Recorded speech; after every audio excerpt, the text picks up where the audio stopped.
Thank you for joining me today. Today we're going to talk about the pleaser and the avoider core pattern and how to overcome it. Thank you for joining me today. My name is Sandy, licensed and marriage family therapist. If you're new here, please hit the subscribe button and you'll get new alerts when new videos come out.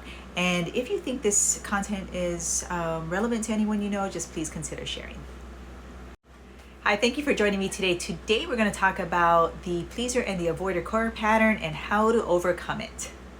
Okay, so today we're going to go over skills that both the pleaser and the avoider can use to overcome the pattern of the avoider and pleaser, like I described in my last video. Okay, so we'll start with the pleaser and skill number one, and the skill is to learn to tolerate rejection. You see, pleasers really do a lot of behaviors and pleasing and placating behaviors out of the fear of rejection or fear of conflict.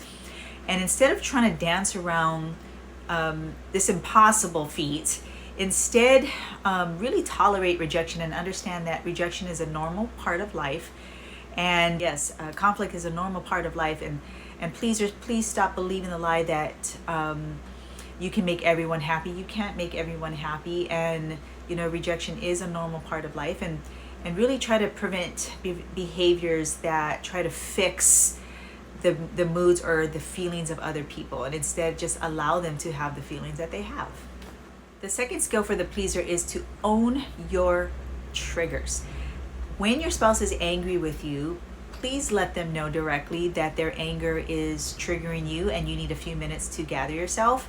So go ahead and compose yourself, and then what I want you to do is come back to the situation, approach your spouse and say that you want to hear what they had to say before the anger hit, and you want to hear about the feelings that are under the anger, and that you're interested and you want to understand them finally, instead of avoiding and placating them and doing the pleaser behaviors of appeasing. Instead, lean in, ask them about the emotions before the anger hit. Okay, on to the avoider. Here's skill number one.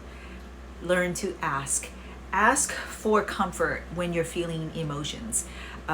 Instead of isolating and keeping everything in your own head and to yourself, believing the lie that only you can solve it, that you're a burden to others, or that other people can't help you, or using statements like, it is what it is, there's nothing I can do about it. Instead of doing that, learn to ask for help, learn to ask for comfort from somebody else, because you'll never know the value and the benefit of comfort until you've experienced it. So please take a risk and ask for it, and then see what all the hype is about, where people want to connect and need comfort. You deserve it too, and try it out and see if it doesn't inspire you to now connect to others when you're feeling stressed.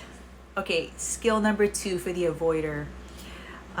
Learn not to fix. When somebody has an emotion, or they're upset, or maybe they're upset with you, or you're in conflict, learn to listen with curiosity versus try to fix it. Listen to the emotion and the experience the person has, instead of really focusing on how to fix it or problem solve.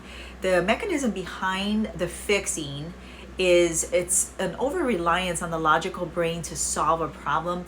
But what the avoider misses is the experience of the processing, the emotional processing that needs to happen to fully work through an issue. So learn to be curious and ask open-ended questions, and really try to understand the person's position, and then we can look at problem solving at that time. But try not to lead with problem solving, because it just breaks down connection between the two of you, and you probably both end up feeling frustrated because the other person is not going to feel that emotional connection like you really hearing them, and instead they might feel like you're trying to fix them or make their emotions go away, and that's a very lonely feeling, and a person can end up feeling very misunderstood. So avoiders, please work on listening versus fixing. All right. Okay, so that's it for this video. That was 2 skills for the pleaser, 2 skills for the avoider to get you started and moving in the right direction. If you do these 2 skills each, you'll see a huge difference in your ability to connect with somebody else, and it should change your interactions, which should just really continue to move you in the right direction. All right, well, thank you for watching, and until next video, aloha.